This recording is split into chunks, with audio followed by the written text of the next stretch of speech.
Hello and welcome. It is 11:30. It is the third day of April. No, May. Third day of May, 2021. I'm your grumpy guide to all things gaming. I have a headache. What a shock. And it's time to turn on the Wayback Machine. The time is 2000 something. The place is Wizards of the Coast, and apparently there are some people who do not know the whole Paizo story. I was watching Aaron the Pendatic do a stream on Sunday, and the Paizo thing came up. How did Paizo happen? How did Pathfinder happen? Why did it happen? What were the steps that led to Paizo coming into existence, putting Pathfinder on the market, and pretty much, just taking the world over for a short period of time. So I'm going to tell that story, or as well as I can remember it. It's been a while. And we know the whole 4th edition bullshit is involved in this. And that's just a whole separate vlog. But for the edumacation of Aaron and anybody else who doesn't know the Paizo story, here it is, as best as I remember, cut down short. So it all has to do with Dragon Magazine and a adventure path called the Shackled City, and how Wizards of the Coast dealt with their subcontractors at this point of time. Now, hindsight being 2020, let's face it, we do know that Wizards of the Coast has a history over the past 20 years, from 2000 up to now, of making really bad choices that seem like, on paper, good choices, i.e. 4th edition. Now, I'm sure to somebody somewhere, the choices they made make sense and were even maybe good ideas on paper. But we know that the way 4th edition was handled was horrible. The same with the current situation with how they want to deal with things like, representation and player advocacy and girls getting to play and stuff like that. And diversity. Good ideas, bad follow-through. So this was probably a good idea that was just followed through really badly. So Paizo started as a company that was subcontracted by the Wizards of the Coast Powers of the Bee to do Dungeon and Dragon magazine. And somewhere in there, they began the very first adventure path called Shackled City. Wizards of the Coast, TSR, Hasbro gave this company, do Dragon, do Dungeon, we don't want to do it anymore. You guys do it. You're subcontracting to do Dungeon Dragon. And they did. And they did a really excellent job. We know that Rise of the Rune Lords won tons of awards. And it saw its birthing, I think that's a word, birthing in, I got to go check the laundry, the Paizo-controlled Dragon magazine, Dungeon magazine that was coming out this period of time. Now, somewhere in there, I don't remember the exact dates, but this is important because Aaron asked, Wizards of the Coast decided that they wanted Dungeon and Dragon back. They wanted control of it. This was about the time that 3rd was coming to an end, and they were beginning to talk about 4th. And therefore, good idea, bad follow-through, as pretty much every aspect of 4th edition was.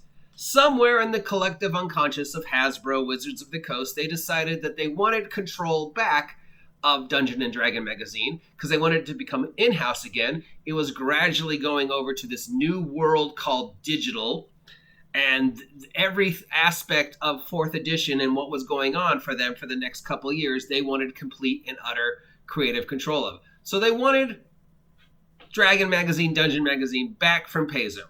Unfortunately, they had a contract with Paizo. And instead of handling this like, mature, business-savvy adults, they just said, as they have said to several other contract holders, screw you. Kicked Paizo's production company to the curb and took back control of Dragon by force.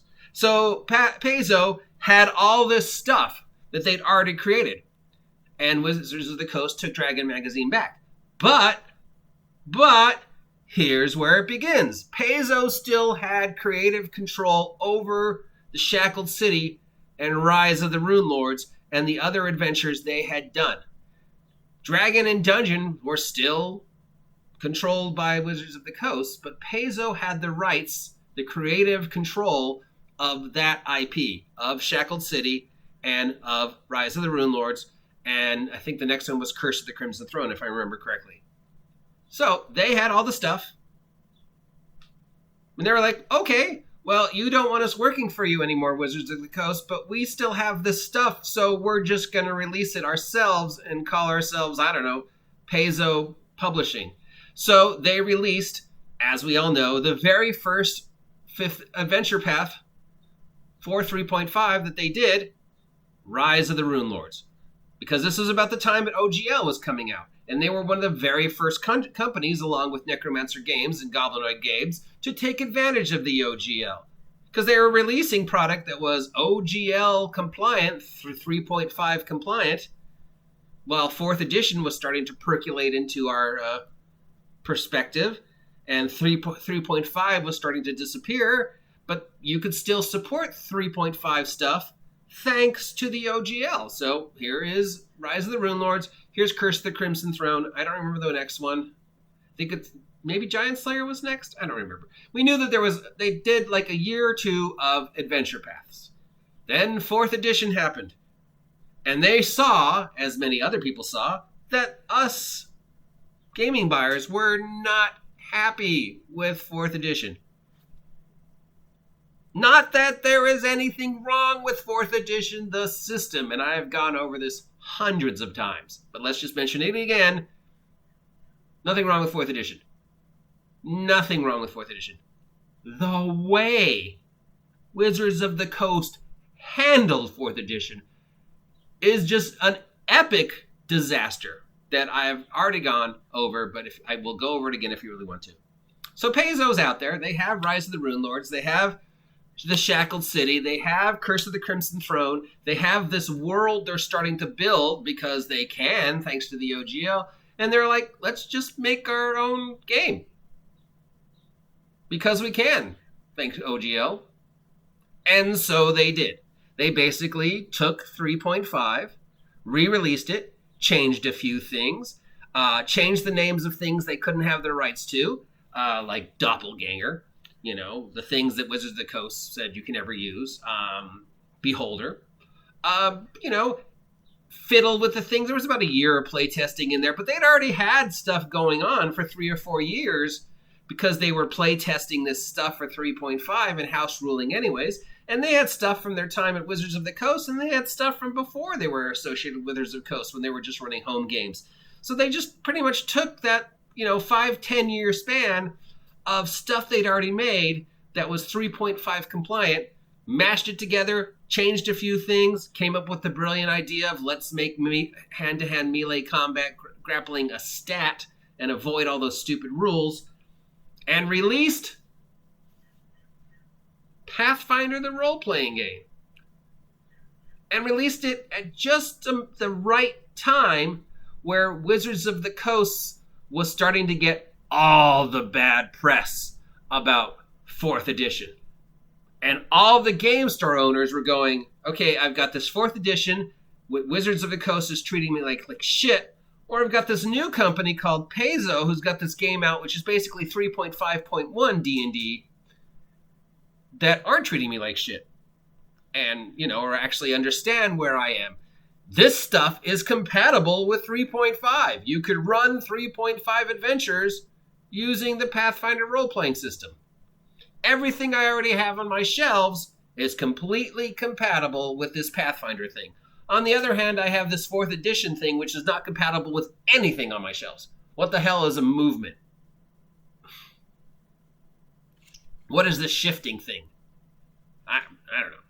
So angry store owners were faced with a choice. Do I push 4th edition or do I just carry it But do I subtly, or in some cases not so subtly, push Pathfinder? And given the choice, they pushed Pathfinder. And Pathfinder came out like a bull in a china store. It just needed that 1 second of dissatisfaction from store owners to just BAM! And it broke through the glass ceiling, and it broke through their glass ceiling hard, and it dominated the market pretty much until 2014. And then we know things happened in 2014. They just said they were going to do a second edition. Their product line was starting to get a little crappy.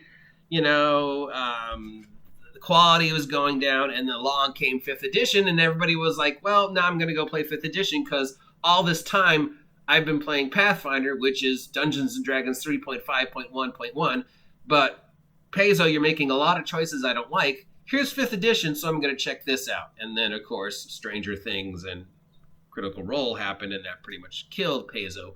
But for that time period between the release of 4th edition and 2014 when 5th edition came out, Pathfinder ruled the D&D roost. It had captured the loyalty of pretty much every player I know because there was that anger at 4th. So there you go, Aaron. There's the series of events that happened that led to Pathfinder's existence. Wizards of the Coast hires them to run a product line. Wizards of the Coast kicks them to the curb about the product line. They still control the rights to the IP that they made. So they start releasing that IP under the OGL. A year later, they're like, hey, everybody's, we've already got this rule set. Why don't we just change it around and re-release it like everybody else is? And they just did it at the right time where the merchandisers were going, here's my choice, 4th edition, Paizo, I'm going to push this company, and that's what happened. And that's why Pathfinder was so popular and so dominant for so long until 5th came along, and that and other reasons kind of just kicked them to the curb. They're still number 2 in a lot of markets, but of course, in most of the rest of the world, Call of Cthulhu is the number 2 selling role-playing game. Support me, Coke. I hope you appreciate this little tour down history memory lane. And if you do, please comment down below. Please subscribe if you haven't subscribed yet. Please check out my co-conspirator, Aaron the Pendatic, and his forays into the gaming. As I have mentioned several times, this guy is a magical unicorn in the world of role-playing, as he has managed to convert people from 5th edition to OSR. Yes, he has committed the miracle of taking 5e players and getting them to play OSR games and enjoying it and being successful. No other individual I know, including myself, has managed to do that. So please check out Aaron because he is a leprechaun. I'm your grumpy guide to all things gaming. If you appreciate this comment, please subscribe if you haven't subscribed yet. Till next time, I'm going to eat my lunch and do my laundry, so get off my lawn. Paizo.